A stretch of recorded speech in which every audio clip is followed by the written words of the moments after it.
All right, let's call the order of Sparks City Council meeting of Tuesday, May 26th with a roll call.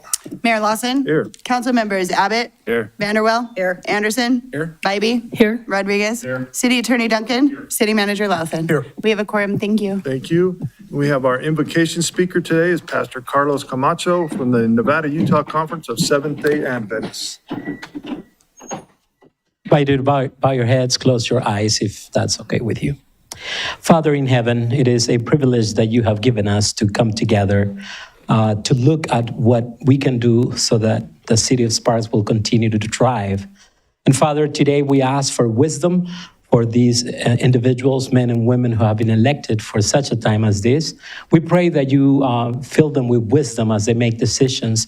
And we also pray for the constituents, and we pray that you fill them with grace as they work together, as we work together, Father, to be able to advance the mission that you have for this city. Father, thank you. We also pray in a very specific way for those things that we cannot do in our humanity, for the limitations that we have. And we pray, Father, that you continue to protect the city, that you continue to do everything possible so that we will continue to move forward. Father, thank you so much. You are an amazing God. We praise you and we thank you in Jesus' name. Amen and amen. Mr. Duncan, will you lead us in the pledge? Yeah. Please put your hand over your heart. I pledge allegiance to the flag of the United States of America and to the republic for which it stands, one nation, under God, indivisible, with liberty and justice for all. Okay. All right, let's go on to item 4, public comment. You have a list for me, Madam Clerk?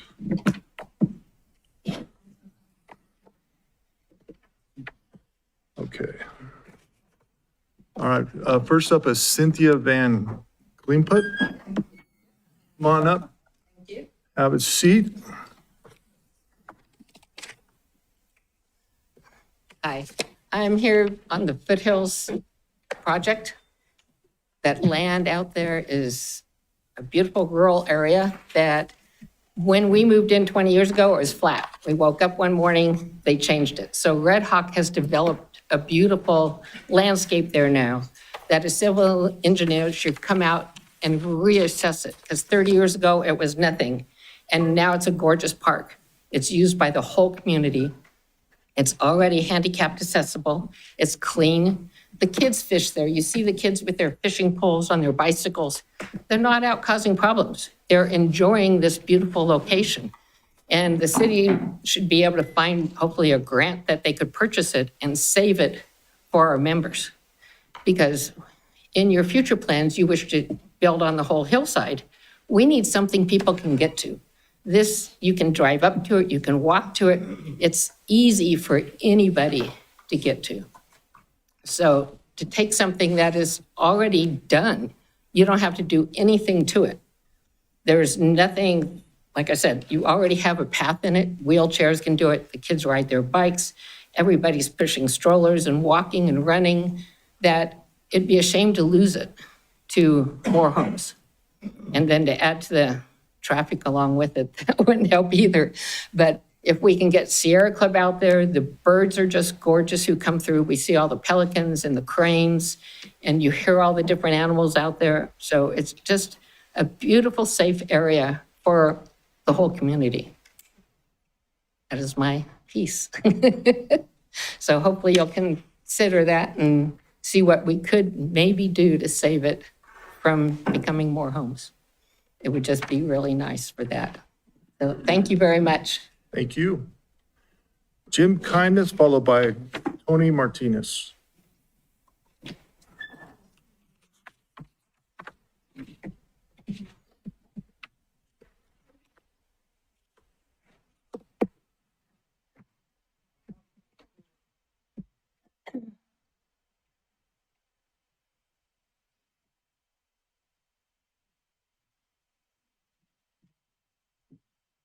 Mayor Lawson, members of City Council, Jim Kindness, resident Wingfield Springs. I'm here again asking you to reopen Fire Station 5. You're all elected to represent the people. I've read some of your election propaganda that states you show up, you listen, you get things done and deliver. We still don't have a staffed fire station in Wingfield Springs, so you have not delivered. In other flyer states, when roads are backed up, emergency response slows down. Do you know what else slows down emergency response? A closed fire station. The flyer states, many of you don't feel heard, that your concerns are ignored. That statement is 100% correct. Your citizens have spoken. Not one thing has been done to staff Station 5 with the fire engine that served that area for 20 years. And lastly, the fire states that you support funding for public safety, so help will be there when you need it. Words on these flyers are just that, words, to try and get support for the upcoming election. The money to staff Station 5 is there, you just choose to spend it on different priorities that fall short of your main job of keeping the public safe. Here are some examples of your expenditures that could have been used to staff the fire station. You can try to justify CIP spending because it's in a separate fund, but you all decide each year on how much to fund CIP. In October, $1.47 million for turf for 3 outfields at Golden Eagle Park. I already spoke on that. It was not needed. $383,000 for 2 dump trucks. You replaced old but usable trucks. $393,000 on a street sweeper. I've seen a street sweeper once since I've lived in Wingfield Springs. $1.2 million on shot spotter for gunshot detection. Another $477,000 for the Division Chief of Emergency Management, and that's in 2025, how much you made. That position I spoke of in March, you could have eliminated it and would not require any layoffs or demotions. City manager's raise. He was already making $294,000 prior to his raise and bonus. This doesn't include his benefits, 100% healthcare, 100% PERS, 100% matching deferred comp, and life insurance. In comparison, the governor of Nevada earns $170,000, and average city manager pay in Nevada is $117,000. In FY26, he'll make $304,000 after those bonuses, and in FY27, a $309,766 before the $5,000 bonus he'll get with decent marks on his evaluation, plus an additional $5,000 that you can give him. In May, $576,000 for 2 cat wheel loaders. You took 5 trucks and replaced them with 2. And also $1.3 million for 16 patrol cars and changed the fleet replacement from 10.5 years to 6-year replacement. Your CFO, Jeff Kronk, stated on April 20th during the council meeting, and I quote, "We have reserves and a lot of flexibility in our budget. Time to use those reserves and flexibility to prioritize public safety and staff our Wingfield Springs Fire Station. Thanks for your time. Please do the right thing and open Station 5 back up." Okay, thank you. Tony Martinez, followed by Mickey Jensen.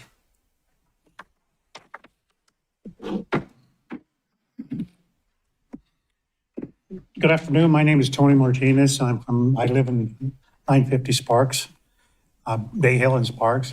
I wanted to come for the mayor and the council to talk about what we do for the city. And Nevada, my wife and I started Nevada for Vets 10 years ago. And today we're getting bigger and stronger. And you probably don't remember this, Mayor, but in 2023, you signed a proclamation for us that we're legit. So, and I was hoping, I dropped these off last week. I don't see that you have them. May I pass these out? You can do that afterwards. Okay. Anyway, then what I'll do is explain to you. We're having a golf tournament coming up in June the 14th at Red Hawk Golf Course, and it's to raise money for all of our projects that we have. And what we do is, once the fundraiser is over, we look at our cost. We say, okay, our cost is X. We put 5% on for the next year. 95% goes out to the community or our vets. That's where it goes. We are Nevada for Vets. That's where it goes. When people give us money, it's not ours. It belongs to the vets, and that's how we distribute it. The last 10 years, we do a Northern Nevada Veterans Memorial Cemetery. We do the Marina, Sparks Marina, and we do the Lone Mountain Cemetery in Carson City. We do the Meadows in it's Outstead Way. And then we have about 12 projects that we donate to that are connected or indirectly to the military. We have, for example, we have Woodchucks of Nevada. They go to the VA. They pick up 5 or 6 people that want to learn woodworking skills. They take them back to their shop and teach them one-on-one how to do woodworking skills. What we do, we supply all the material for them to do this. So that's a good thing. One of the last projects we did was last year, we took 4 cadets from the Reed High School cadet program and sent them back to Washington DC as escort on the honor flight. Because some of the honor flight members could not push their car around, so we took them back there. And it worked out very well. Then also, we have, let me do this real quickly. We help out the Blue Star Moms, we community for vets, and we do the Korean veterans because they meet every Tuesday at the one of the restaurants here in town, and we went up and talked to them. I said, I know that you're not Purple Heart, but there was one Purple Heart and one POW, and there was 12 of them. So we said, you guys deserve to be recognized. So we invited them to the dinner, our Purple Heart dinner, which we will all talk about in a minute. Okay. I'm sorry. Okay, just one quick thing. We have a Purple Heart dinner, August the 2nd at the Atlantis, and all the Purple Heart vendors and guests are invited. And what we do is, if they come from out of town, we ask them if they'll spend the night. We also pay for that, so they come to dinner and spend the night at no cost to them. Thank you. Thank you very much. All right. You could give your materials to the clerk and she'll distribute them. Yes, sir. Thank you. Mickey Jensen, followed by Patrick Chu.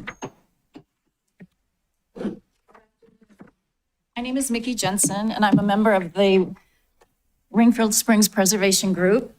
I'm here today to respectfully ask that the proposed development at Wingfield Springs be denied. Like many people in this community, I understand that growth and development are a very important part to the future of our city. However, growth must be responsible, balanced, and carefully planned, as it was originally for Wingfield Springs. My concern is that this project, as currently proposed, will create significant long-term impacts on our environment, infrastructure, and the quality of our life. First, the environment concerns. The development would increase traffic, noise, and the pressure of local water and the natural resources. Many residents are worried about the loss of open space, the wildlife habitat, and the overall character of the place that we call home. Once these spaces are gone, they cannot be easily restored. Second, this project will directly affect the daily lives of our current residents. Increased congestion on already crowded roads will mean longer commutes, reduced public safety access, and more strain on infrastructure that is already struggling to keep up. Schools, emergency services, and utilities should be evaluated by the city and the county before approving this project as a project of this scale. Equally important is the impact on our community identity. People choose to live here because of the balance between development and livability. Rapid, large-scale construction without proper safeguards risk changing the character of our neighborhoods. Residents deserve to know that their voices are heard and are equally as important as the developers and the investors. Development should improve the lives of residents, not diminish them. We have one opportunity to make the right decision for the future of our city. At this time, I'd like to hand over 476 signatures that have been collected over the last few months. Those are in addition to the 4,600 odd signatures that are out on the electronic site. And again, respectfully, we request that you will consider denying this project. Thank you for your time and consideration. Thank you. Patrick Chu.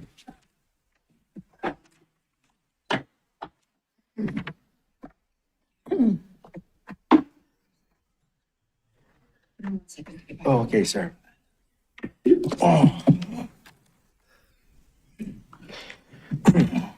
Good afternoon, Mayor Lawson and member of the council. For the record, I am Patrick Chu, your fire marshal. The purpose for me to be here during this public comment is to remind and inform our 1 million viewers Thank you. the importance of not charging your batteries overnight and leaving them unattended. This last 2 months, we had 2 lithium-ion battery fires. And it's not just the city of Sparks. We recently, in addition to these 2 fires, we had other garage fires in which the batteries were not the start of the fire, but smoking and batteries just don't mix. Radiant heat cause them to thermal runaway and explode. So if you're using lithium-ion batteries as your tools, don't have them fully charged. Have an extra battery there charging while you're working in the garage or in the backyard. And when that goes dead, grab the other one, put it in. When you're done, unplug it. So most people think this doesn't happen to them, it happens to other people. Well, let's not prove that theory wrong and or theory right. And I figured this is a good time to do a PSA since we had a couple of fires, more than a couple of fires, but lithium batteries is a little bit out of control right now. So thank you for your time. Thanks, Pat. My wife gave me that PSA this weekend. So thank you. Is there anyone else in the public wishing to speak at this time? All right, we'll bring it back to the dais. I'm looking for agenda, approval agenda. Mr. Anderson. Yes, Mr. Mayor, I would like to request to approve the agenda with item 10.2 being heard before item 9.1. Ms. Vanderwell. Second. Got a motion and a second. Any further discussions? Being none, please vote. Motion carries unanimously. Looking for minutes. Any additions, subtraction to the minutes? If not, I'm looking for a motion. Mr. Abbott. I move to approve the minutes of the Sparks City Council meeting for May 11th, 2026. Ms. Bybee. I'll second that motion. Got a motion and a second. Any further discussion? Seeing none, please vote. Motion carries unanimously. Moving on, 7.1, presentations, Reno Tahoe Airport Authority, and our interim CEO, Chris Jensen. Hello, Thank you for coming. thank you for having us. So for the record, Chris Jensen, interim president and CEO, Mayor Lawson, members of the council, really happy to be here. Have a short presentation. It's mostly pictures, so hopefully it'll go relatively quick, and then happy to answer any questions that you might have. So thank you. So as you know, we are an airport authority. We're governed by 9 appointed members. You appoint 2 of them, and I'd like to stop for a moment and just point out Chair Carey, who is our current board chair, Mike Kerrigan, who's one of our trustees, and a past trustee, Art Sperber. It's because of their efforts and vision that we're able to do the things that we do. And so I want to express my gratitude for them, or to them, for being here today, but for all the hard things they do. Chair Carey has been all morning out at the airport in meetings with me, and so it takes a little bit of time. So the first thing that I thought I would talk about is just our service area. You're all familiar with the Washoe County area and the Truckee Meadows Valley. But what you may not know is that we have passengers coming from as far away as Winnemucca, Truckee, Susanville, all around Lake Tahoe. And so we have a catchment area that claims about 1 million people. So you think about Truckee Meadows, we're about 500,000. We have a whole nother 500,000 that are coming from outside of our area. And if you think about it, we're a little bit geographically isolated. So we don't have a competing airport really in the vicinity. Sacramento would be the closest one. In the winter in particular, people do not want to drive over Donner Pass to go to Sacramento. So we're kind of a captive market. So I want to talk a little bit about what's happening out at the airport. You might have noticed if you've been out there recently, there's just a little bit of construction. Before we get to that, what's driving that construction, the need for it, is we're actually a growing airport. Unlike some of our, I'll say our big brother to the south, their passenger numbers are actually down right now. We are either flat or slightly up. And in fact, we've had some of our busiest months. Month of April was the busiest April we've had in 19 years. So we're bucking the trend nationally. And it's a blend of reasons for that happening. We're a tourist destination, right? Lake Tahoe and the mountains and all the beautiful things that we all love, and get to experience while we live here. But the other part is our growing economy and the diversification of that economy. And so that's what's really driving these passenger numbers. We expect that to continue to be the trajectory for the foreseeable future. So when you look at our market, we have 10 different airlines right now. That's a good number of airlines for a community our size. We have 20 plus destinations. If you look at the slide, the dashed lines are destinations that are they're not year-round necessarily. The solid lines are year-round service. But for a market our size, that's a lot of destinations, and it gives us local citizens an opportunity to go just about anywhere in the world with just one stop. So we look at our strategic priorities, and this is an interesting slide. So you see on the short-term side where it says retain. So we have Chicago. Nashville starts October 3rd. That's a very exciting announcement that we're very happy about. San Diego. These are markets that we want to make sure that we support as a community. We need to fill the seats so that those airlines want to continue to fly those markets. We talk about grow Atlanta, Austin, Houston, New York, Minneapolis. Again, those are markets that we already have, that we have service in, but we think there's opportunity to grow. In most cases, they're hub markets. So you think about Atlanta. The more opportunity to connect over Atlanta to, again, anywhere in the world, the better off we are served as citizens. On the attract side, these are markets that we don't currently have. In the case of Boise and I think Spokane, we've had those in the past. We think that there's the demand there for it. Our analysis tells us there is. We need to convince an airline to take advantage of that service. And so we're actively engaged with our air carriers to do just that. And then finally, on the attract side, Hawaii, Mexico, I'll highlight those because we all want to go there in the winter, right? Not today. There's probably no place more beautiful than here today, right now. But there are times of the year we think that maybe some kind of seasonal service would make sense. We also think there's some other hub markets, if you will. For example, Charlotte, that would make sense. We'd love to have Washington. There's a lot of us that end up traveling to the DC area for business, and we think that would be a nice connection for our citizens as well. All right, so on to the construction. So this is what is occupying much of our time right now. And again, if you've been out to the airport recently, you've seen this.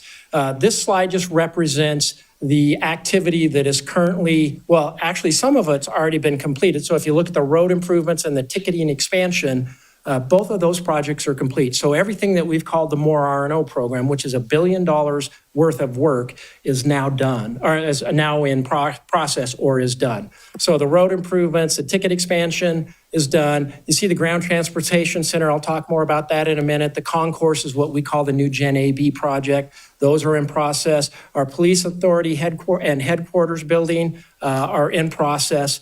And so, and then our central utility plant. All of those are underway, and so there's a lot going on. We have multiple contractors out there working through, all the time to complete these, and we'll talk about each one individually.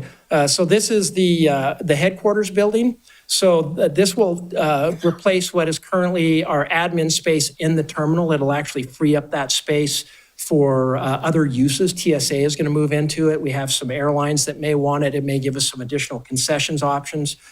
So it'll be a nice thing to clear that space. This will provide a police headquarters building that'll be on the ground floor of the building. And then the second level will be our boardrooms and some common space, kitchen, workout facilities, things of that nature.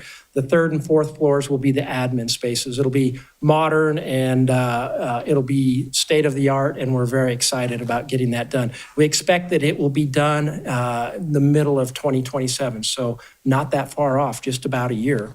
Here's just another picture of it, the rendering of what it's going to look like. It says quick airside and landside access. That's important to us because we have to serve both sides of the airport. We have all of the security that's required for an airport on the air side, what we call the air side. We need our police to be able to go either direction because they respond landside and airside. This building gives us that opportunity. So this is the Ground Transportation Center. This is a public-private partnership. This is a project we're working on with Conrac Solutions. We started construction last year, and we expect to be complete in, I think, late 2028. This will allow us to free up about 600 parking spaces in our current parking garage. And if you haven't heard, we have a little bit of a parking challenge out at the airport right now. So we're very happy about that. It'll change the way the traffic flows on our roadway. So we'll take all the rental cars and that type of activity that now happens in front of the terminal, and it'll reroute it on Terminal Way, which is a safety issue. It'll also provide a new modern facility for our Uber and Lyft type operators, our taxis, and all of our hotel shuttles. And so it'll be a very nice enhancement for our customers. So this is just this is kind of a rendering of what it's going to look like. So this would be if you're kind of standing on top of the current terminal, And what you can see is at the bottom left is the baggage claim area. You see a pedestrian walkway. So one of the things that we were really focused on as a board and as a staff is that we create a ground transportation center that doesn't require you to get on a shuttle and go someplace offsite. I don't know if you've ever experienced that, but it's not the best customer experience. So we looked really hard for ways to keep it close and give our customers the best possible customer experience and keep it walkable. And so this is about 1,600 feet. So it's a little bit of a walk, but it's a pleasant walk. It's covered. You can see the facility to the north there. You can see where it says new public parking. So that's our quick turnaround facility today where rental cars are serviced. That'll go away. That'll give us some additional ground level premium parking that we're happy about as well. So this slide, this would be, if you look in the top right-hand side of the picture, you see the existing parking garage. So it just gives you kind of an idea of the scale of this ground transportation center. It's massive. It's going to be beautiful. It's going to be highly efficient and effective, and we're very excited about it. So moving on to the new Gen A and B project, this is the concourses. So we're currently under construction on the South Concourse, which will become the new A Concourse. We expect that one to be completed in 2028. In the meantime, we'll start construction on the North Concourse, the new B Concourse, and that one will be completed in 2029. So just some of the pictures of what it's going to look like, a lot more glass. So you've probably all experienced the terminal, low ceilings. While there is some glass, it's kind of like being in a cave. This is going to feel really modern, and there's going to be a lot nice visuals outside. This is a cross section of the building. We'll have natural light coming in from above, big glass on each side in the gate areas. Nice walkways down the middle, luggage friendly, not small tile, big open spaces, so passenger circulation will be easy.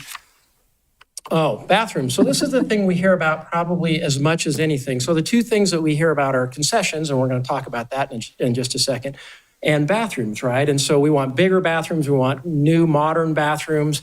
And so that's one of the things that we get with these new concourses that we're very excited about. So now, talking about concessions. So we have a concessions package, packages actually, that'll be coming out this week. And so we're going to go out to bid. We're hoping to have new businesses in there and expanded businesses. We'll just about double the amount of space available for concessions. We have, we're hoping to have some local participation. So we have two different types of packages.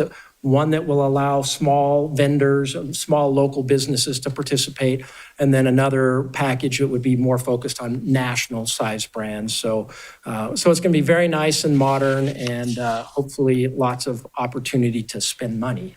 One of the things that we're really proud of with these concourses, on both concourses, are outdoor terraces. And this is something that I think we have found that the customers really want, the connection to their flights and to the outside, to our surrounding beauty. These will have nice views of Mount Rose and that area, but it'll also give you the opportunity to just kind of have a touch point to the aircraft, right? So many of us, my age, really old, growing up, had that opportunity to touch airplanes and smell it, and I know other people that enjoy aviation. And so I think that's a really important thing for our children to have that opportunity. So we're really excited about it. And in fact, I love in the rendering that they're actually showing kids, because what our experience with this is, when we've seen it at other airports, it's face prints on the glass because the kids are up against it looking out there. And so we're very excited about this. So one of the other nice things that this project, or these projects, give us the opportunity to do is have a dedicated funding for art. And so what you see across the right side, the bars, is the money that we're going to be spending on each of the projects for art. And so we want these to be something of a destination. We want it to be an experience when people come to the airport. We want, the airport itself to be beautiful, but we also want some things in the airport that add to the experience. And so in each of these projects, we'll have funds dedicated to exactly that. So this is just a high-level schedule. The enabling projects are done. Concourse A is under construction. Concourse B, early 27, will start construction. spring of '28, we'll complete Concourse A. Summer of '29, we'll complete Concourse B, and then we're all going to take a very long vacation, right? So our City of Sparks partnership. So I couldn't come before you today without really highlighting this and expressing our gratitude. Of course, you appoint to our board, and you've appointed really great people in Chair Carey and Mike Kerrigan, and of course, Art Sperber in the past. They've been great members of our trustees, and we're eternally grateful for their energy and their enthusiasm and their support, and even being here today. Public safety, of course, we just had our disaster drill 2 weeks ago. And, we are a member of the community of responders here, and we appreciate the fact that your responders were part of our disaster drill. Every 3 years, the FAA requires us to go through a full-scale drill, and we had City of Sparks, fire and police involved in all of that. And so if we ever had a real incident, we know we would be depending on all of our surrounding agencies to help us. So thank you so much for that. We're working on a master plan out at the Reno-Stead Airport. So we have our own economic development going on airport.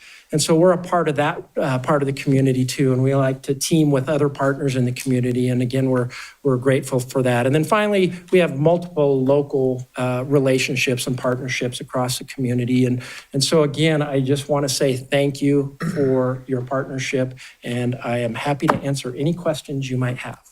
All right, questions from the council? Oh, man, Go ahead. you knew I would. Thank you so much for being here and presenting.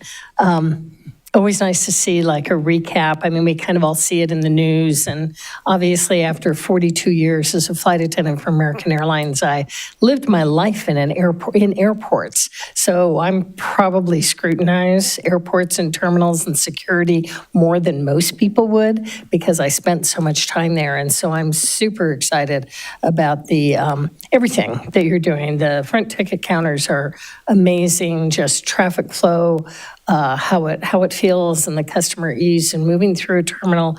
But question on when Terminal A and Terminal B, so Terminal A is under construction.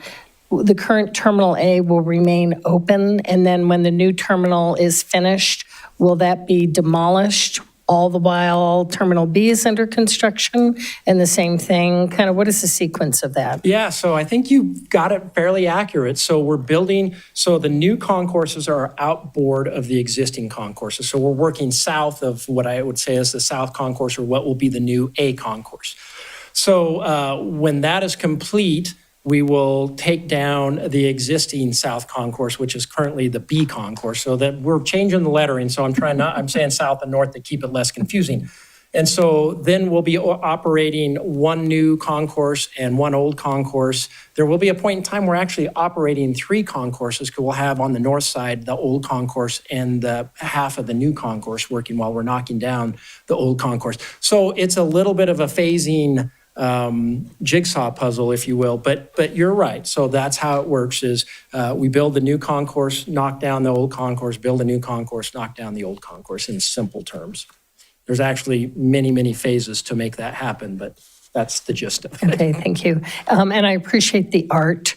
I always look forward to going when there's art contests, whether it's airport employees or local, when you do the gingerbread houses at Christmas, your team there, what is your excitement team, or what is your team that goes out and gets everybody all, Well, we have they a do the customer experience team. customer experience Yeah, team that's out in the terminal and really, because flying is so stressful. And so that team, along with the dogs, so the Pause for Passengers, my dad and his dog Nellie were there many years ago, are great experiences for everyone, for families to kind of lessen the stress.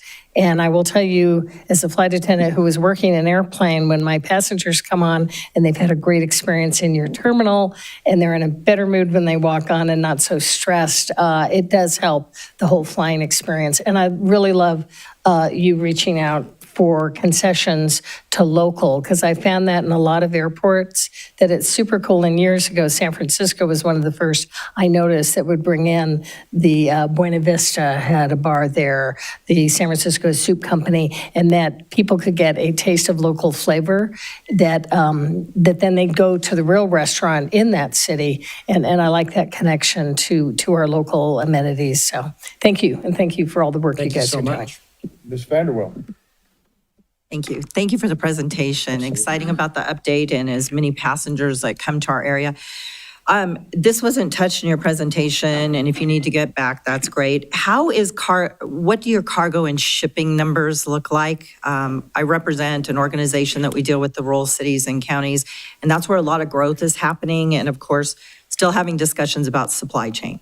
Yeah, so it's an interesting question, and I can answer it in general terms. I can't give you actual tonnage.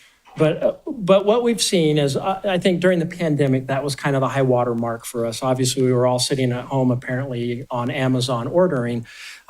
Since that time, we've seen a gradual downward trajectory.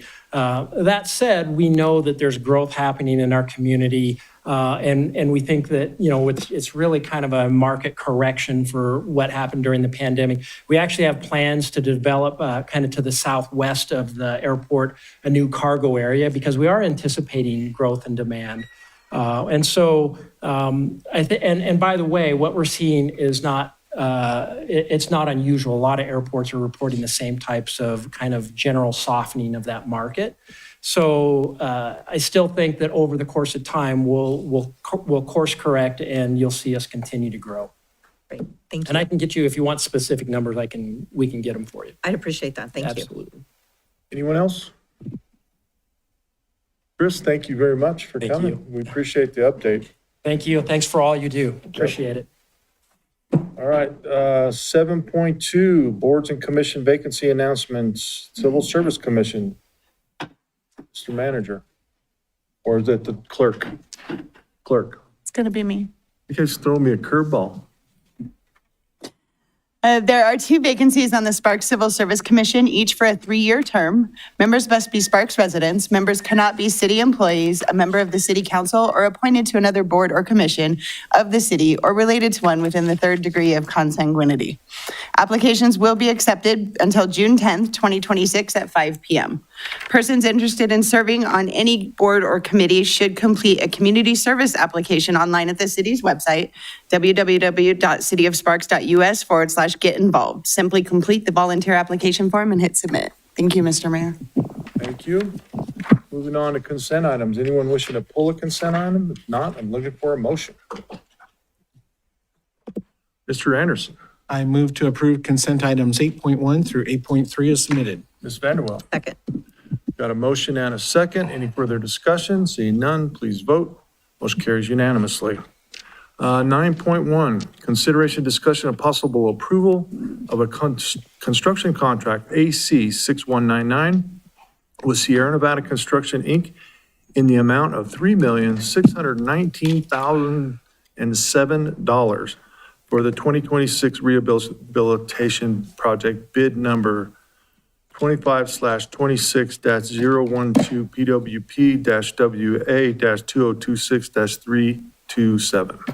All right. Well, good afternoon, Mr. Mayor, members of the council, and Eugene Kerr, your transportation manager.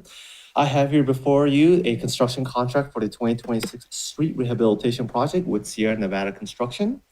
This project is part of an ongoing effort where selected roads are fully rehabilitated to include new roadway surfaces, curb ramps, driveway transitions, and selected sections of sidewalks and curb and gutter to improve safety and connectivity for all road users.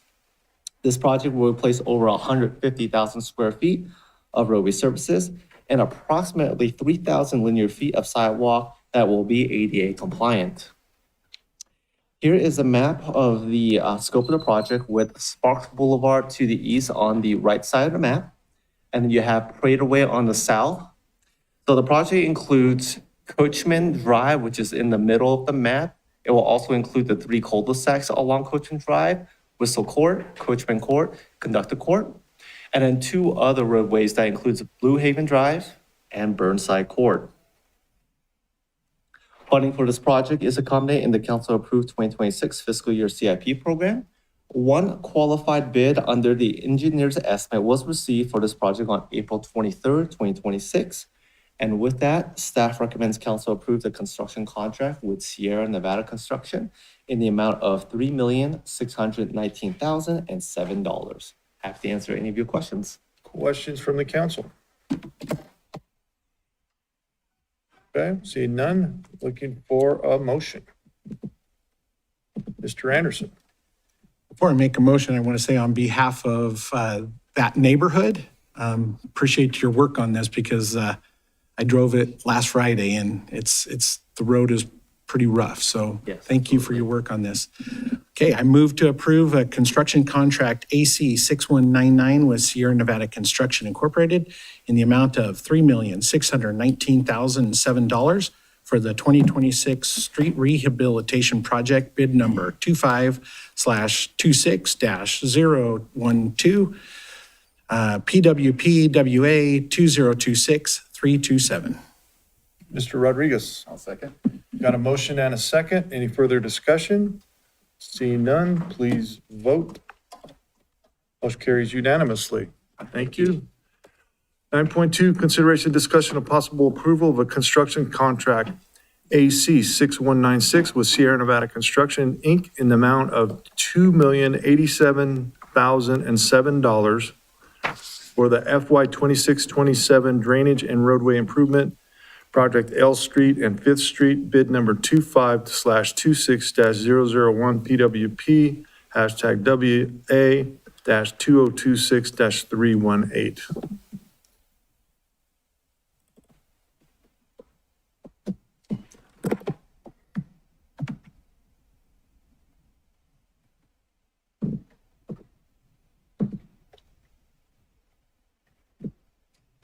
Good afternoon, Mayor and council members. My name is Becca Epstein, Civil Engineer Senior.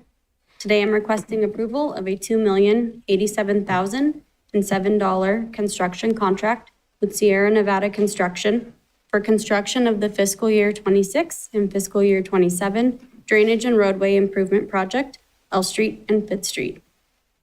This project is the complete removal and replacement of roadway pavement, curb and gutter, sidewalks, driveway approaches, and storm drain laterals on L Street from Pyramid Way to Stanford Way, and on Fifth Street from L Street to Greenbrae Drive.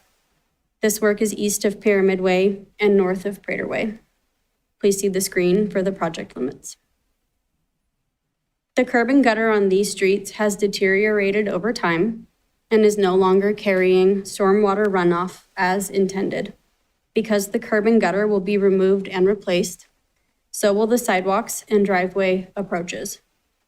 Rather than patching the pavement surface adjacent to the curb and gutter, the full street limits will also be fully rehabilitated. Existing storm drain laterals will also be replaced and upsized to assist with stormwater drainage. A competitive bid event was held for this project, and 3 qualified bids were received. Sierra Nevada Construction submitted the low bid. This project will utilize funds from both fiscal year 26 and fiscal year 27 programs. Construction is scheduled to begin after July 1st and will be wrapped up by the end of October of this year. Completion of this project will provide L Street and Fifth Street with proper drainage infrastructure, ADA compliant sidewalks, and a new roadway surface. Please let me know if there are any questions I can answer. All right, questions from the council? Seeing none, I'm looking for a motion then. Mr. Abbott. I move to approve a construction contract AC-6196 with Sierra Nevada Construction, Inc. in the amount of $2,087,007 for the FY 26, FY 27 drainage and roadway improvement project, L Street and Fifth Street, bid number 25/26-011, PWP WA 2026-318. Ms. Vanderwell. Second. Got a motion and a second. Any further discussion? Seeing none, please vote. Motion carries unanimously.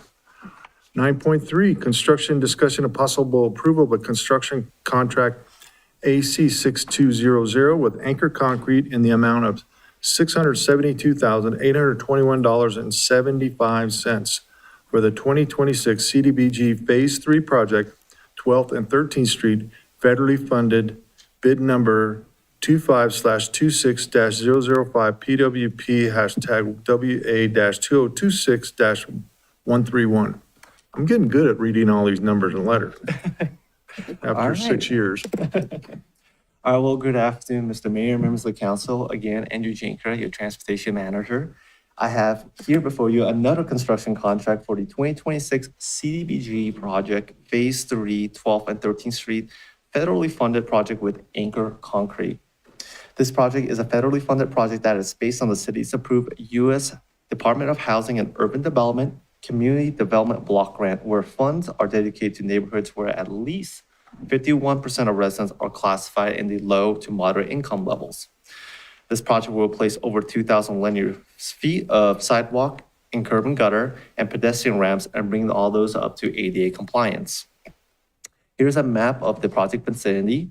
Pyramid Way is on the east side to the right of the map, and you have Rock Boulevard to the west, which is the left side of the map, and Pyramid Way on the north. You can see the project is on the north side of Victorian Plaza Circle, and it's 12th and 13th between that and F Street. Funding for this project is accommodated in the council-approved 2026 fiscal year CIP program. There were 4 qualified bids that were received on this project on April 16, 2026. And with that, staff recommends council approve the construction contract with Anchor Concrete in the amount of $672,821.75. With that, I'm happy to answer any of your questions. Any questions from the council? Seeing none, looking for a motion. Mr. Abbott.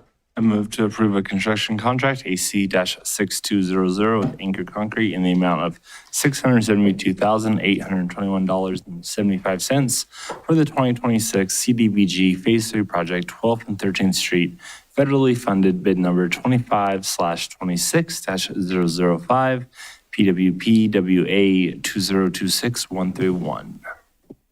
Mr. Rodriguez. I'll second. I've got a motion and a second. Any further discussion? Seeing none, please vote. Motion carries unanimously.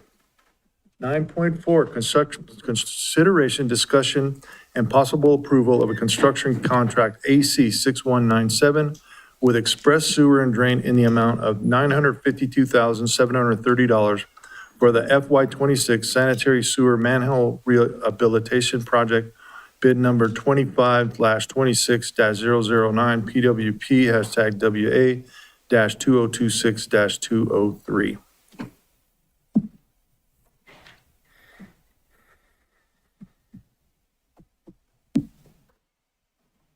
Hello again. Good afternoon, Mayor and council members. My name is Becca Epstein, Civil Engineer Senior. With your permission, would it be okay if I presented items 9.4 and 9.5 together? Yes. Thank you. Today, I'm requesting approval of a $952,730 construction contract with Express Sewer and Drain for construction of the fiscal year 26 sanitary sewer manhole rehabilitation project. This project is the rehabilitation of 77 manholes to address infrastructure deterioration and groundwater infiltration. Please see your screen for locations of the 77 manholes. Most are north of Los Altos, with a smaller portion around the Vista and Prater area. Annually, city staff inspect city-owned manholes to assess maintenance and replacement needs. A common sign a manhole may need rehabilitation is the presence of groundwater entering the manhole through large cracks and joints. Groundwater entering the collection system also indicates a reduction in the available sewer system treatment capacity. With this project, the identified manholes will be cleaned and coated with a heavy-duty epoxy.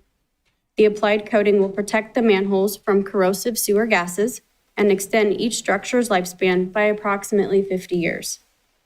In addition to improving structural integrity of system manholes, this project will also reduce groundwater in the collection system. When groundwater enters the collection system, it is unnecessarily transported to and treated at the Truckee Meadows Water Reclamation Facility. After this project, it is estimated the city's flows to the treatment plant will be reduced by 0.12 MGD. This is anticipated to save the city approximately $150,000 annually in treatment costs. A competitive bid was held for this project, and 2 qualified bids were received. Express Sewer and Drain submitted the low bid. The fiscal year 26 sanitary sewer manhole rehabilitation project is included in the city's capital improvement plan and will utilize supplemented contingency funds within other sanitary sewer capital improvement plan programs. In addition to the construction contract, I'm also requesting approval of a $118,410 professional services contract with construction materials engineers. Excuse me, or CME for construction management, inspection, and testing of this project. CME has regional experience with coating and lining projects and can ensure the proper execution, quality control, and completion of this project. CME was also recently a subcontractor on the city's Golden Eagle Regional Park Effluent Storage Tank Rehabilitation Project. The city has previously completed 2 similar manhole rehabilitation projects in 2020 and 2023. Both were successful in mitigating groundwater infiltration at rehabilitated manholes. Continuing to complete manhole rehabilitation projects will provide necessary maintenance on city-owned infrastructure, while also providing treatment plant efficiencies at the Truckee Meadows Water Reclamation Facility. This concludes my presentation. Please provide a motion for both items 9.4 and 9.5, and I'm happy to answer any questions. Okay, questions from the council? Mr. Anderson. Becca, thank you first for kind of giving us a little background on why we want to do this, because a lot of people would think, well, manhole getting water in it, what's the big deal? But what was the million gallons per day? What was the amount that it's saving? It the is treatment plant? 0.12 MGD, which is equal to 120,000 gallons per day. 120,000 gallons per day. And then what's the cost savings to the treatment facility? Around $150,000 annually. Okay, thank you very much. And I mean, because you look at something like this and you're like, oh my gosh, this is a lot of money. But when you look at how long it lasts and the impact that it makes to our other facility, the Truckee Meadows Water Reclamation Facility, that it's easy to do the math. So I appreciate you pointing that out to us. Thank you. Okay, anyone else? All right, I'm looking for a motion on 9.4 then. Mr. Anderson. I move to approve a construction contract AC 6197 with Express Sewer and Drain in the amount of $952,730 for the FY26 sanitary sewer manhole rehabilitation project, bid number 25/26-009 PWP-WA 2026-203. Mr. Rodriguez. I'll second. Got a motion and a second. Any further discussion? Seeing none, please vote. Motion carries unanimously.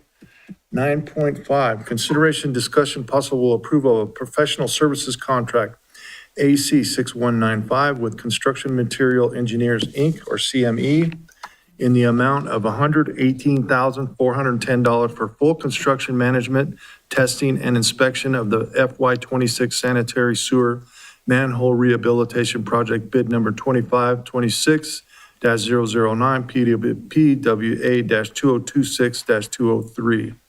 Any questions from the council on this one? If not, I'm looking for a motion. Ms. Vanderwell. I move to approve a professional services contract AC-6195 with Construction Materials Engineers Incorporated, CME, in the amount of $118,410 for construction management and inspection of the FY26 sanitary sewer manhole rehabilitation project, bid number 25/26-009 PWP number WA-2026-203. Mr. Rodriguez. Second. Got a motion and a second. Any further discussion? Seeing none, please vote. Motion carries unanimously. 9.6, consideration, discussion, and possible approval to the reject the responsive bids for the Gregg Street Sanitary Sewer Lift Station Internal Rehabilitation Project, bid number 25/26-007 PWP #WA-2026-200. Amber. Good afternoon, Mayor, members of council, Amber Sosa, City Engineer. This item is looking for your possible approval to reject the responsive bids that the city received for the Gregg Street Sanitary Sewer Lift Station Internal Rehabilitation Project. The city has numerous sewer lift stations throughout the city. A sanitary sewer lift station is a piece of infrastructure that is designed to pump wastewater from a low point to a higher point to allow it to continue to gravity flow to the Truckee Meadows Water Reclamation Facility.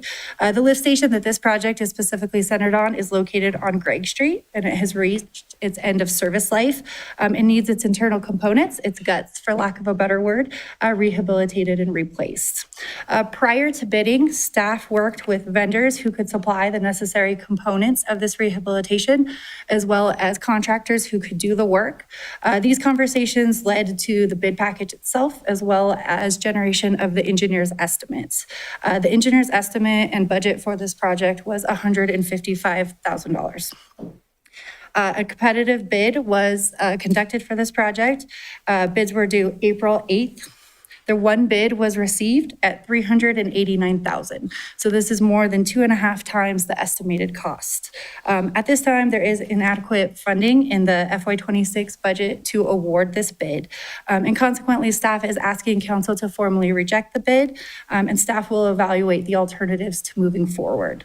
Engineering staff has worked with our public works maintenance team as well to discuss the delay in rehabilitating this lift station, and they don't see any concern and no critical issues to reevaluate how to move forward. With that, I'm happy to answer any questions. Question from the council? All right, seeing none, I'm looking for a motion rather, not a bid. We're going to reject the bid. Mr. Abbott. I move to reject the responsive bids for the Gregg Street Sanitary Sewer Lift Station Internal Rehabilitation Project, bid number 25/26-007, PWP WA-2026-200. Ms. Spivey. I'll second that motion. Got a motion and a second. Any further discussion? Seeing none, please vote. Motion carries unanimously. 9.7, consideration, discussion, and possible approval of an interlocal cooperative agreement AC 6198 with the Regional Transportation Commission of Washoe County in the estimated amount of $561,706 for sanitary sewer, drainage, and fiber optic infrastructure improvements to be constructed with the RTC's Prater Way Rehabilitation Project.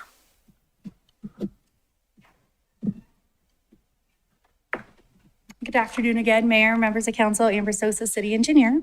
So as Anders introduced, this for your consideration is an interlocal cooperative agreement with the RTC for the city to provide reimbursement for additional improvements included in RTC's Prater Way Rehabilitation Project.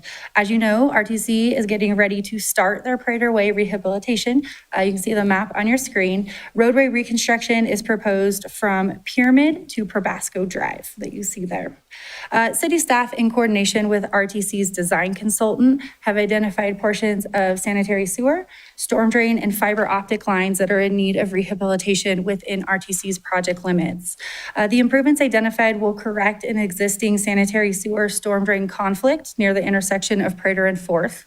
The improvements will ensure proper drainage is perpetuated throughout the project, and it will ensure that the fiber optic infrastructure in the area is located at an acceptable depth within the roadway. The city frequently utilizes ICAs such as this to include utility work with RTC's projects. Really provides for the opportunity to construct the utilities while the road is being torn up at the same time. And it also allows us to competitively bid the work as well as take advantage of a larger roadway project and use economy of scales to get better prices for this work. The ICA details the city of Sparks will reimburse the RTC for the actual cost of construction. So in the title, you'll see it is estimated at 500. Apologies. at the 500,000 mark that you see, again, that is an estimate. We will pay for the actual cost of these items when the construction is complete. 4 funds have been identified in the FY27 budget to fund this work. The exact split is obviously not known because we don't know how much it is at the end, but they are funds identified through the storm drain fund, the sewer fund, the roadway fund, and the IT fund to support that fiber optic. The engineer's estimate was, again, that $561,706. And with that, I'm happy to answer any questions. The project is anticipated to begin in June of 2026 and estimated completion before the end of the calendar year. Happy to answer any questions. Questions from the council? The traffic calming out there is working well. We're slowing speeds The down. holes and everything else that are out there. It's working. It's off-road. Yeah. All right. I'm looking for a motion.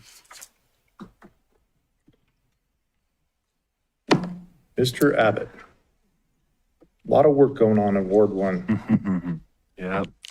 I move to approve the interlocal cooperative agreement AC-6198 with the Regional Transportation Commission of Washoe County in the estimated amount of $561,706 for sanitary sewer, drainage, and fiber optic infrastructure improvements to be constructed with RTC's Prater Way Rehabilitation Project. Mr. Rodriguez. Second. Got a motion and a second. Any further discussion? Seeing none, please vote. Motion carries unanimously. 9.8, consideration, discussion, and possible approval of the business impact statement prepared cooperatively by Regional Transportation Commission, RTC, Sparks, Reno, and Washoe County related to the proposed adoption of the RTC's Regional Road Impact Fee 8th edition and its revision and associated fees. Good afternoon, Mayor, members of council. One more time, I'm Amber Sosa, your city engineer. As introduced, this is the consideration of the business impact statement. You'll also hear it called the BIS throughout this presentation. This statement is prepared cooperatively by the RTC, Reno, Sparks, and Washoe County to support the proposed adoption of RTC's RIF updates, Regional Road Impact Fee. The RIF program was adopted by the city of Sparks, Reno, and Washoe County in 1996. And this program is to provide financial methods of construction for regional roads associated with new development. This is the way new development pays for new capacity on roads. The program is administered by the RTC in conjunction with the 3 local governments. And this program is primarily governed by 2 documents. One is their CIP, their capital improvement plan, which identifies the actual projects to be supported through this funding. And the other is the GAM, the General Administration Manual. This lays out the methods and procedures that all the jurisdictions and the RTC follow for this program. Since 1996, this program has been updated 7 times, 1999, 2003, 2006, 2009, 2015, 2019, and 2021. Through the interlocal cooperative agreement, it is the RTC's responsibility to initiate periodic reviews of the RIF program. The review process is initially starts with the approval of the regional transportation plan. So the current regional transportation plan is the 2050. That really kicks off the update to the RIF plan because it helps identify their CIP, that capital improvement plan, and what new projects can be associated with new development. The review process also includes a RIF TAC committee, a technical advisory committee, and this is comprised of local government technical experts as well as development representatives from the private sector. Final recommendations for this particular update were supported by this committee June 26th of 2025. On July 18th, 2025, the RTC board accepted the proposed RIF updates and directed their staff to present the 8th edition RIF GAM and capital improvement plan to the local governments for adoption. In October of 2025, Assembly Bill 444 was passed, which required a business impact statement to be prepared for impact fee programs such as the RIF, meaning that a business impact statement as being presented to you today is required before adoption of the program, of the updates can be considered. RTC, Sparks, Reno, and Washoe County worked cooperatively to prepare this BIS that you're considering, and the document, again, must be accepted before the fees can be considered. To prepare the BIS, the RTC provided public notice in many different ways. Emailed notices were sent to the Reno and Sparks Chamber of Commerce, as well as numerous trade groups. These included NAIOP of Northern Nevada, the Builders Association of Northern Nevada, BAN, the Associated General Contractors, AGC, Nevada Builders Alliance, and more. Materials related to the proposed revisions were placed on RTC's website, along with the notice of opportunity to submit data or arguments either for or against. The notice of opportunity was also posted in the Reno Gazette-Journal, as well as in the El Sol, a Spanish-speaking newspaper. A public stakeholder workshop was held, again, where businesses could submit data and arguments with one person attending that workshop. The RTC had proposed collection of all submitted data and to make that available online. However, no comments were received on this process. With this update, on average, the RIF fees for all development types will decrease by approximately 2.3%. There are only 4 development types within the program where you're seeing increases in these fees, where all others have decreased. This update is expected to represent a 1% overall increase to the RIF program. The RIF fee is generally a minimal portion, typically less than 1% of most projects, considering their overall cost for development. These fees are needed to pay for the cost of new roadway and expansion of existing roadways. Extensive planning, analysis, and modeling have been used to determine the appropriate amounts for each area. The conclusion of the BIS has determined that the increase to the existing RIF fees is not anticipated to burden businesses. The updated RIF schedule should not impose a direct or significant economic burden on impacted businesses or trades and directly restrict the formation of expansion of businesses. Staff recommends approval of the BIS before you today. Should you approve the BIS, a first reading for adoption of an ordinance amending the Sparks Municipal Code to adopt the RTC's RIF updates will be heard later at today's meeting. And the second reading, again, should you adopt this BIS, would be planned for June 8th to consider adoption. With that, I am happy to answer any questions. Questions from the council? The most misunderstood fee we have, I think. So, all right, I'm looking for a motion. Ms. Bybee. Oh, easy. All right. Thank you, Mr. Mayor. I move to approve the business impact statement prepared cooperatively by the Regional Transportation Commission, RTC, Sparks, Reno, and Washoe County related to the proposed adoption of the RTC's Regional Road Impact Fee, 8th edition, and its revisions to associated fees. Mr. Anderson. I'll second the motion. I've got a motion and a second. Any further discussion? Seeing none, please vote. Motion carries unanimously. Madam Clerk, first reading. Thank you, Mr. Mayor. This is the first reading of Bill Number 2856, an ordinance amending Chapter 12.44 of the Sparks Municipal Code to approve the Regional Transportation Commission's Regional Road Impact Fee 8th Edition Land Use Assumptions, Proposed Capital Improvements Plan, associated fees, and updates to the General Administrative Manual, and for providing for other matters properly related thereto. A public hearing will be held, and Bill 2856 will be acted upon at the regular meeting of the Sparks City Council on Monday, June 8th, 2026 at 2 p.m. Okay, Madam Clerk, 9.10, first reading. Thank you again, Mr. Mayor. This is the first reading of Bill Number 2855 to modify a final approved plan for the Sparks Galleria to allow outdoor storage and sales areas in association with building material sales and supplies and hardwood stores with a garden center. Uses in the RCS 04 land use designation that consists of approximately 11.0 acres located at 4755 Galleria Parkway, Sparks, Nevada, APN 510-48106 in the NUD New Urban District, Sparks Galleria Plan Development Zoning District. A public hearing will be held and Bill 2855 will be acted upon at the regular meeting of the Sparks City Council on Monday, June 8th, 2026 at 2 p.m. Thank you, Mr. Mayor. I'm going to have you do 10.2 also.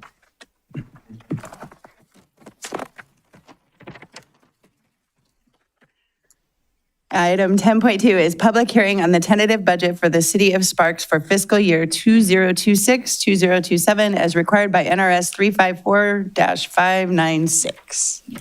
Thank you. Mr. Kronk. Good afternoon, Mayor, members of council. I've got 2 items before you today to pass our final budget, but the first item is just a public hearing that we need to hold in compliance with Nevada law. Just a public hearing on the tentative budget, which was filed on April 15th. So no action is required, other than the gavel, to open the public hearing and then close it. But that's all we need to do on this first item. Okay. This is a public hearing. Anyone in the public wishing to speak on this particular item? Seeing none, we'll bring it back to the dais. And now a vote. No action No vote, needed. no We just nothing. Need to move to the next one. It says vote on my list over here, Jeff. Just so you know. 9.11. Consideration, discussion, and possible adoption of a final budget for the city of Sparks for the fiscal year 26-27. Good afternoon, Mayor and members of council. My name is Jeff Kronk, for the Chief Financial Officer for the record. I have before you today the approval of the final budget. I don't have a presentation for you because all the information on the final budget is the exact same that we presented to you last month at our budget workshop. The tentative budget, as I mentioned before, which was filed on April 15th, is essentially the same as the final budget that I have before you today. So I am seeking your approval on the actual state forms today. And not to put words in our mouth, but I imagine the city clerk would like to gather your signatures afterwards. And I'm sure our budget manager, Wayne Weber, would appreciate that because he needs to file this by June 1st. So that's pretty quick. So today we're just looking to, again, formalize on the state form and the documents that they prescribe that we put the final budget on. But otherwise, it's the same information that I gave you last month. But I'd be happy to entertain any questions you might have. Questions from the council? Seeing none, we're looking for a motion. Mr. Rodriguez. I move to adopt the final budget for the city of Sparks fiscal year 2026 through 2027 as presented. Mr. Anderson. I'll second the motion. We've got a motion and a second. Any further discussion? Seeing none, please vote. Motion carries unanimously. Thank you. Madam Clerk, 10.1, public hearing. Thank you, Mr. Mayor. This is public hearing, consideration, discussion, and possible approval of the Community Development Block Grant Annual Action Plan for fiscal year 2026-2027 with estimated expenditures of $1,637,764 for submittal to the United States Department of Housing and Urban Development. Casey. Good afternoon, Mayor and City Council. I'm Casey Chava, an Administrative Analyst with your Community Services Department, and I'm before you today to present our proposed FY 26-27 Annual Action Plan for the Community Development Block Grant, or CDBG, funds that are awarded to us through the U.S. Department of Housing and Urban Development. The city receives an annual award as an entitlement community, meaning that we don't have to compete other jurisdictions for these funds. And instead, these funds are guaranteed as long as we comply with our federal regulations, such as submitting this annual action plan so that HUD can approve the use of our funds. Entitlement communities, such as the City of Sparks, set the priorities, develop activities, and then allocate CDBG funds based on the program guidelines to address local needs. The priorities and activities, however, must meet both a primary and a national objective, with those primary objectives being to provide decent housing, provide a suitable living environment, or to expand economic opportunities.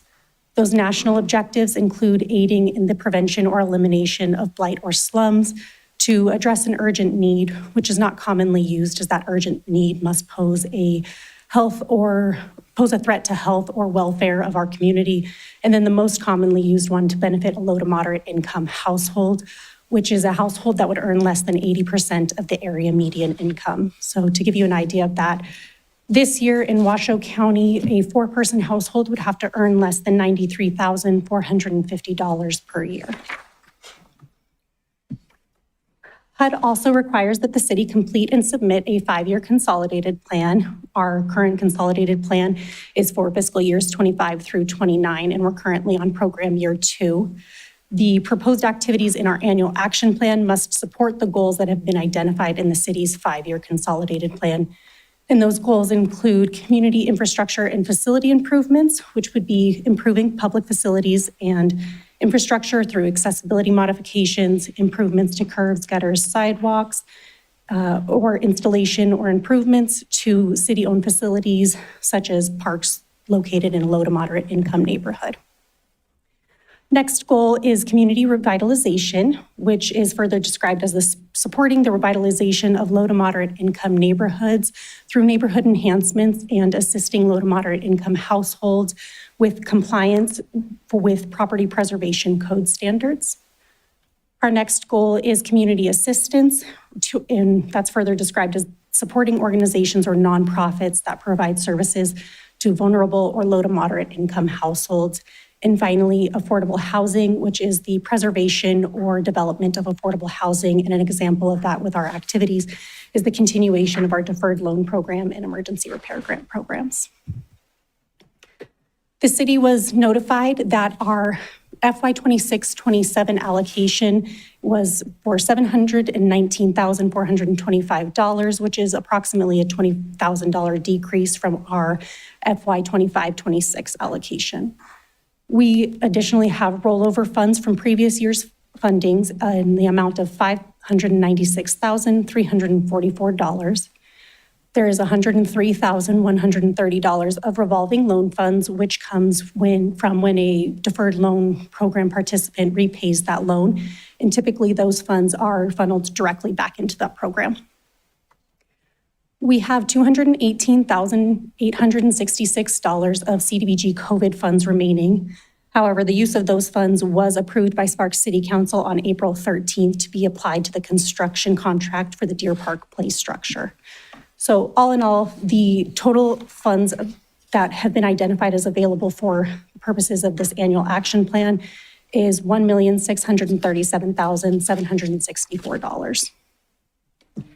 Staff is proposing the following activities be carried out in FY26-27, including the allocation of $958,970 towards pedestrian improvements, and that would be similar to item 9.3 that Andrew presented on earlier today. We propose to allocate the $218,866 of the CDBG COVID funds back towards that previously approved Deer Park Place structure, to allocate $20,000 towards fair housing, advocacy, and education, $87,913 to provide services and support youth experiencing homelessness within Washoe County, to allocate $50,000 towards our emergency repair grant, and $103,130 of that revolving loan funds back to the deferred loan program. Additionally, staff is proposing $55,000 go towards housing administration and $143,885 go towards program administration, which supports staff salaries, planning, and general CDBG administration costs.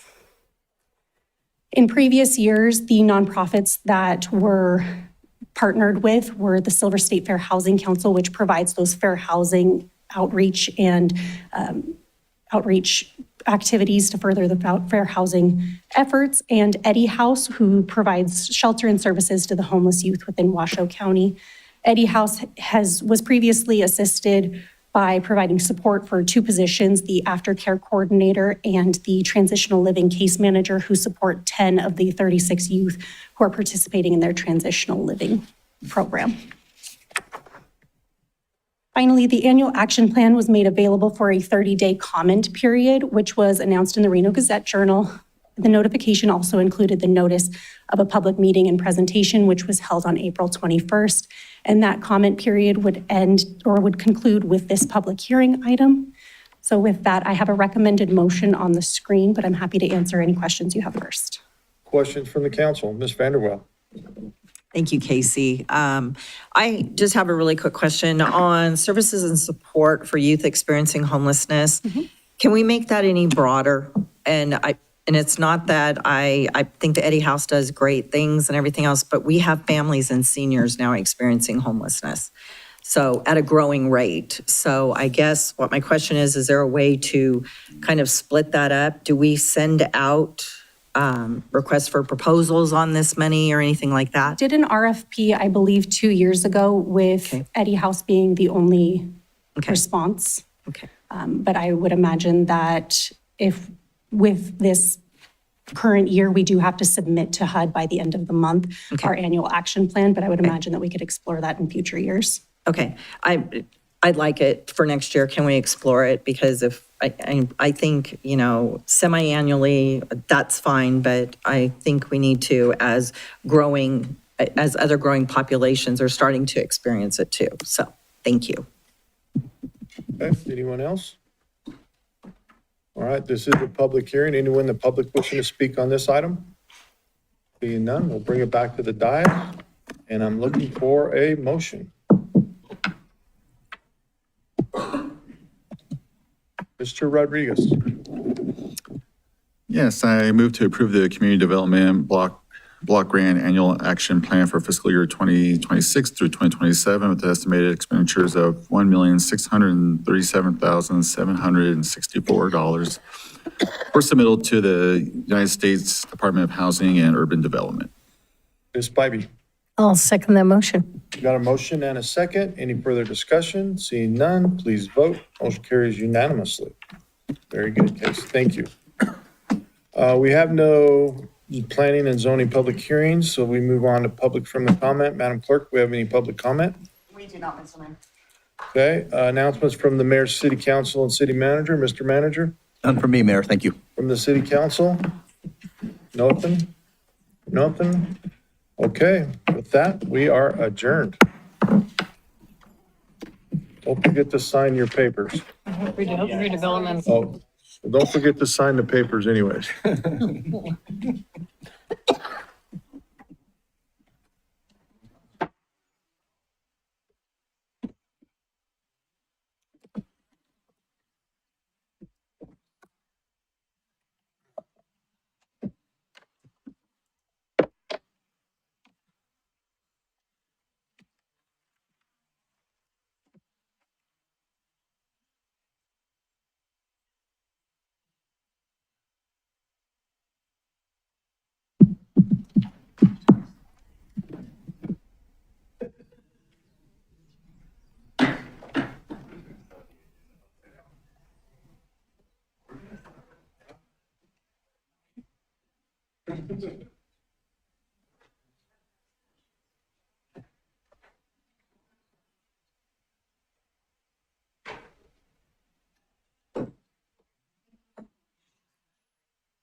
We will call today's Tuesday, May 26th Sparks Redevelopment Agency meeting to order with a roll call. Chair Abbott, Here. agency members Lawson, Bybee, Here. Vanderwell, Here. Anderson, Rodriguez, Chief Legal Officer Duncan, Chief Administrative Officer Louthan. Here. We do have a quorum. Thank you. Thank you very much. We'll go to item 3, public comment. Do we have any public comment? I see hand shaking. Anyone in the public? Nope. I think that's a no. Item 4.1, approval of the agenda. Looking for a motion. Agency member Rodriguez. I move to approve the agenda as submitted. Thank you. Agency member Anderson. Move to approve. We have a motion and a second. Please vote. Passes unanimously. Item 5.1, consideration, discussion, and possible approval of the minutes of the Sparks Redevelopment Agency meeting for April 13th, 2026. Looking for a motion. Agency member Vanderwell. I move to approve the minutes of the Sparks Redevelopment Agency meeting for April 13th, 2026. Thank you. Agency member Rodriguez. We have a motion and a second. Please vote. Passes unanimously. Item 6.1, consent items. Consideration possible acceptance of the report of the claims and bills approved for payment and appropriation transfers for the period of April 1st, 2026 through May 11th, 2026. Looking for a motion. Agency member Anderson. I move to accept the report of claims and bills with the appropriation transfers for the period of April 1st, 2026 through May 11th, 2026. Thank you. Agency member Bybee. I'll second the motion. Awesome. We have a motion and a second. Please vote. Passes unanimously. Item 7.1. Consideration, discussion, and possible approval of the amended and restated architectural services agreement AC-SRA-335 for the new Sparks City Hall with Van Wert Brigodi Architects in the amount of $3,725,000 for architectural design services related to the development of the new Spark City Hall project. Good afternoon, Chair and members of the Redevelopment Agency. We like to hear your voice, so we like to make that as long as possible. This one's relatively simple. Basically, back on April 13th, you approved a contract with Van Wert Bugatti Architects. After we started going through the process of getting the contract signatures, found out there was an error in the date that was on that contract. It was stated as March 2028 instead of March 2029. So we just want to make sure that's correct. And ultimately, we're bringing this forward before you to amend the contract. It doesn't change any of the other terms. And so basically, I'm requesting approval for that contract, for the amended contract. Gotcha. With that, I'd be happy to answer any questions. Do we have any questions, Council and Mayor? Perfect. We have no questions, and I'm looking for a motion. A nice long one, too. Agency Member Anderson. I move to approve the amended and restated Architectural Services Agreement, AC SRA 335, with Van Wert Bugatti Architects in the amount of $3,725,000 for architectural design services related to the development of the new Spark City Hall project. Thank you. Agency Member Vanderwell. Second. We have a motion and a second. Please vote. Passes unanimously. Thank you. Thank you. 7.2, consideration, discussion, possible approval for resolution number SRA-140 to augment the FY26 budget of the redevelopment area to capital projects fund by $10,058,000 to provide appropriations for spending in the capital projects fund. Good afternoon, members of the Redevelopment Agency, Agency Chair Abbott. For the record, Wayne Weber, Sparks Budget Manager. Today, we seek your approval to augment the fiscal 26 budget for the Redevelopment Area 2 Capital Projects Fund in the amount of $10,058,000. Today's approval allows the Financial Services Department to establish budget authority for approved spending. Just for the record, most of that spending is, of course, the property for the new City Hall, which was $10,008,000. And then we have some additional professional services of $50,000. For that, hopefully I can answer any questions. Awesome. Thank you, sir. Any questions for Mr. Weber? I don't see none. Then I will look for a motion. Agency Member Rodriguez. Move to adopt resolution number 3428 to augment the fiscal year 26 budget of the redevelopment area 2 capital project funds by $10,058,000 to provide fiscal year 26 appropriations for the capital improvements described in this report. Thank you. Agency Member Anderson. I'll second the motion. We have a motion and a second. Please vote. Passes unanimously. Thank you very much. Thank you, sir. 7.3, public hearing on the tentative budget for the redevelopment agency of the City of Sparks, Area 2, for fiscal year 2026 to 2027, as required by NRS 354-596. Good job. Thanks, Mr. Cronk. I'll work on that. Jeff Cronk, Chief Financial Officer for the record. Again, this mirrors what we did with the city, where we need to hold a public hearing for the tentative budget for the fiscal 27 fiscal year that's upcoming. No action is needed except other than opening and holding the public hearing on that tentative budget, which again was also filed, as was the city's, on April 15th. Perfect. And we'll open up for the public hearing on the tentative budget. Is there anyone that wishes to make public comment? I don't see none. We're going to close the public hearing and move on to 7.4. Ruby, consideration, discussion, possible adoption of the final budget for the redevelopment agency of the City of Sparks, Area 2 for the fiscal year 2026-2027. Good afternoon again, Agency Chair and Agency members. My name is Jeff Cronk, Chief Financial Officer for the record. Again, I have the final budget for the redevelopment agency before you for your approval. We'll look for your signatures. If you can, wouldn't mind sticking around for a little bit longer, and we'll I'm sure the clerk's office will try to wrangle those signatures together. But again, no other presentation other than what we had already talked about in April. And essentially, what's going on for fiscal 27 is all about the new city hall. So that's the long and the short of the budget being requested. So with that, I'll be happy to answer any questions. Thanks, Mr. Cronk. Any questions? So we're good to go. Looking for a motion. Agency Member Anderson. I move to approve the final budget for the redevelopment agency of the City of Sparks Area 2 for the fiscal year 2026-2027. Thank you. Agency Member Rodriguez. We have a motion and a second. Please vote. Passes unanimously. Thank you very much. Thank you. 8.1, comments from the public. Any public comment? I see none. 8.2, announcements from the agency and Chief Administrative Officer. Y'all got anything? Groovy. Then we will adjourn. Stick around. 3:30. Don't go.